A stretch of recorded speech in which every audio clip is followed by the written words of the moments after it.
మిత్రులందరికీ అభినందనలు. వేదికపై అలంకరించిన పెద్దలందరికీ శుభాభినందనలు. మిత్రులందరికీ ఒక చిన్న విన్నపం ఏమంటే, ఇక్కడ అందరూ విద్యార్థులు ఉన్నారు సార్.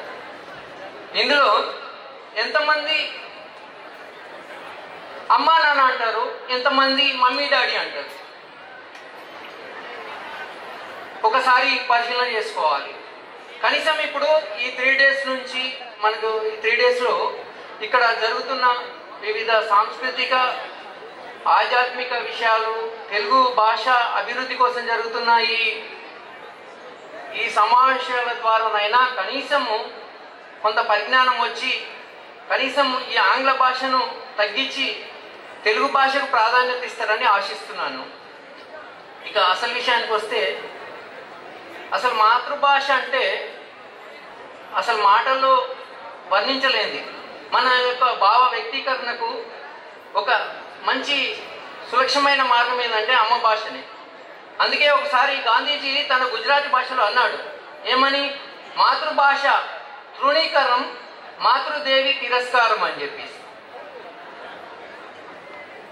అంటే దీని మీనింగ్ ఏంటంటే చెప్పాలంటే మాతృభాష చాలా ముఖ్యమైనది. ఒకవేళ ఇది ఎంత ముఖ్యమో, ఒకవేళ దీన్ని తిరస్కరిస్తే మన తల్లిని తిరస్కరించినంత భావముని వ్యక్తపరిచే విధంగా ఏనాడో గాంధీజీ తన గుజరాతీ పుస్తకాలలో రాస్తున్నారు. మరి అంతటి విశిష్టమైన ఈ మాతృభాష, మన మాతృభాష తెలుగు భాష. ఈ తెలుగు భాషను మనము మన సంస్కృతి వికాసానికి కూడా ఈ తెలుగు భాష ఎంతో ఉపయోగపడుతుంది. ఇంకో విషయానికి వస్తే, ఈరోజు సైంటిఫిక్గా నేను ఎందుకంటే ప్రాచీన విషయాలకు వెళ్ళట్లేదు, ప్రజెంట్ అంటే ఇప్పుడున్న ప్రస్తుత పరిస్థితులను దృష్టిలో పెట్టుకొని మాట్లాడుతున్నాను. ఇప్పుడు మన భారతదేశానికి వస్తే ప్రధానంగా ఒకప్పుడు హిందీ తర్వాత తెలుగు భాష అంటే సెకండ్ స్టేజ్లో, అంటే 2వ స్థాయిలో ఉండేది. కానీ ఇప్పుడు 4వ స్థాయికి దిగింది. అంటే మధ్యలో ఏమొచ్చింది? హిందీ తర్వాత ఒరిస్సా వచ్చింది, తర్వాత తమిళం వచ్చింది, తర్వాత తెలుగు వచ్చింది. ఒకప్పుడు ఒక స్థాయిలో 2వ స్థానంలో ఉన్న తెలుగు భాష రాను రాను తగ్గుతూ ఉంది. దీనికి కారణాలు ఏంటి? ప్రతి ఒక్కరూ ఆలోచించాల్సిన విషయం అది. దీని ఏ విధంగా అంటే, రాను రాను స్కూళ్ళ కల్చర్లో కానీ, పాఠశాల డిగ్రీ కాలేజీల్లో రాను రాను ఆంగ్ల భాషకే అధిక ప్రాధాన్యత రాను రాను ఏర్పడుతుంది. దాంతో ప్రతి విషయానికి కూడా ఆంగ్లంలోనే మాట్లాడుతున్నారు. ప్రతి విషయానికి ఆంగ్లమే అనే విషయము ముందుకు వస్తూ ఉంది.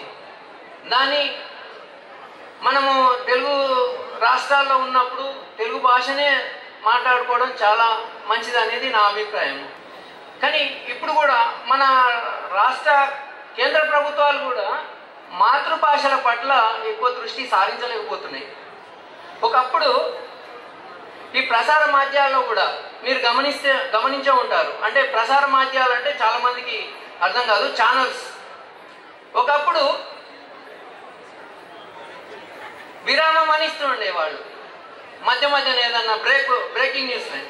ఇప్పుడు ఏమొస్తున్నాయి? లాస్ట్కు బ్రేకింగ్ న్యూస్ లాంటి ఇలాంటి బ్రేకింగ్లు ఇచ్చుకుంటూ జనాలను కూడా ఆంగ్లం వైపు మళ్లించే ప్రయత్నాలు చేస్తున్నాయి. వాటిని ప్రసార మాధ్యాలు కూడా తగ్గించాల్సిన అవసరం ఉంది. ఇకపోతే స్కూళ్ళల్లో, కాలేజీలో, జన వ్యవహారాల్లో కూడా తెలుగు పరిస్థితి రాను రాను దిగజారుకుంటూ వెళ్తూ ఉంది. మరి దాన్ని తగ్గించడానికి పత్రికలు కూడా తమ వంతు సహకారాన్ని అందించాల్సిన అవసరం ఉంది. దీన్ని ఎలా అంటే అక్షరాస్యత ప్రచారానికి పత్రికలు పూనుకోవాల్సిన అవసరం ఉంది. తెలుగు భాష పెంపుదల కోసము విస్తృతంగా తన పత్రికల్లో కనీసం కొంత కాకపోయినా కొంత ఒక ప్రత్యేక పేజీలు కేటాయించి దాన్ని డెవలప్ చేసినట్టయితే కొంత జనబాహుల్యంలోకి వెళ్ళే అవకాశం ఉంటుంది. నెక్స్ట్ వచ్చి, ఇప్పుడు మన ఈ 2 daysలోనే విద్యార్థులందరినీ మీరు గమనించే ఉంటారు. సాంస్కృతిక పరిరక్షణ కోసము ఎన్నో కార్యక్రమాలు నిర్వహిస్తున్నారు. అటు ఆధ్యాత్మికము, ఇటు తెలుగు భాష, అటు అంటే కళా రంగాలకు సంబంధించిన మన ఈ సాంస్కృతిక పరిరక్షణకు సంబంధించిన ఎన్నో, ఎందుకంటే తెలుగు చరిత్రకు సంబంధించిన ఎన్నో ఉన్నాయి, ఎన్నో సాంప్రదాయాలు ఉన్నాయి, ఎన్నో విలువలు ఉన్నాయి. దానికి సంబంధించిన కథనాలు ఈరోజు రావడం లేదు. వాటిని పెంపొందించాల్సిన అవసరం చాలా ఉంది. ఇప్పుడు ఇంతకుముందే ప్రసాద్ సార్ చెప్పారు, ఏమని పదజాలాలు కొత్త కొత్తవి వస్తున్నాయి, ఇంకా వాటి మీద విస్తృతంగా అధ్యయనాలు రావాలి, కొత్త కొత్త పదాలు చేరాలి, కొత్త ఒరవడి అనేది పత్రికల్లో కనిపించాలి. ఇంకోటి, యాసలు వేరైనా మన భాష ఒక్కటే, ప్రాంతాలు వేరైనా తెలుగు రాష్ట్రాలు ఒకటే. అటువంటప్పుడు ఈ ఒక్కొక్క ఏరియాలో ఒక్కొక్క యాస ప్రాసలు అనేటివి కొనసాగుతున్నాయి. వాటిని ఏం చేయాలంటే ఉమ్మడి వేదికగా మార్చి అన్ని ప్రాంతాల వారికి తెలుగు భాష ఒకటే అనే కాన్సెప్ట్లో, అంటే ఆ విధానంలోకి తీసుకొచ్చినట్టయితే కొంత మనం భాష వికాసానికి తోడ్పాటు చేసిన వాళ్ళం అవుతాము. ఇంకోటి, జర్నలిజంలో కూడా రాను రాను పత్రికలో ఆంగ్ల పదాలు పెరిగిపోతున్నాయి. వాటిని తగ్గించాల్సిన అవసరం చాలా ఉంది. దానికి అనుగుణంగా తెలుగు పదాలు వాడకం వల్ల కొంత తెలుగు భాషా వ్యాప్తికి మనము సహకారం అందించిన వాళ్ళం అవుతాము. ఇక రాష్ట్ర ప్రభుత్వానికి విషయానికి వస్తే, తెలుగు విశ్వవిద్యాలయం ఉంది, అధికార భాషా సంఘాలు ఉన్నాయి, మళ్ళీ తెలుగు అకాడమీలు, ఇలాంటి ఎన్నో సంస్థలు ఉన్నాయి. కానీ రాష్ట్ర ప్రభుత్వం నుంచి అసలు ఎలాంటి ఆర్థిక సహకారం కానీ, దానికి సంబంధించిన ప్రాముఖ్యత కానీ లేకుండా పోయింది. తెలుగు రాష్ట్ర ప్రజలే కాదు, ఇతర రాష్ట్రాలు, దేశాల్లో ఉన్న వాళ్ళకి తెలుగు భాషాభిమానం పెంచడం కోసం ప్రత్యేకంగా శాసనసభలో తెలుగు శాసనసభ సబ్ కమిటీలు కూడా ఉండేవి. ఇతర రాష్ట్రాల్లో ఉన్న తెలుగు వాళ్ళ సమస్యలు, వాళ్ళు చేస్తున్న భాష, అక్కడ ఉన్న కల్చరల్ అంటే సాంస్కృతిక పరంగా చేపట్టిన వాళ్ళ సమస్యలు పరిష్కరించడానికి ఉండేది. అలాంటి సంస్కృతి రాను రాను మన తెలుగు రాష్ట్రాల్లో లేకుండా పోయింది. వీటన్నిటినీ మన తెలుగు పత్రికలు కనీసము గళమెత్తాల్సిన అవసరం ఉంది. ఈరోజు తెలుగు పత్రికలు కూడా రాను రాను సర్క్యులేషన్ పరంగా తగ్గుతూ వస్తున్నాయి. దీనికి కారణం ఏంటంటే, చిన్నప్పటి నుంచే తమ తల్లిదండ్రులు ఆంగ్ల భాష మోజులో పడి తెలుగును నిర్వీర్యం చేయడానికి అక్కడే దోహదపడతా ఉంది. దాన్ని నివారించడానికి కనీసం గ్రామ స్థాయిలోనైనా తెలుగు వికాస పరిషత్ లాంటి సంస్థలు ముందుకు రావాల్సిన అవసరం ఎంతైనా ఉంది.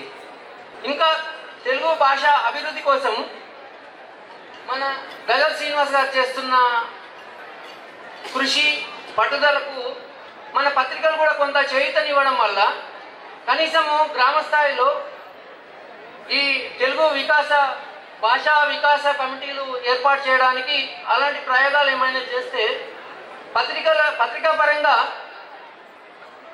అందరి సపోర్ట్ అనేది చాలా అవసరమని నేను అభిప్రాయపడుతున్నాను. దాని ద్వారానన్నా తెలుగు భాష కొద్దిగా బతికేందుకు అవకాశం ఏర్పడుతుంది.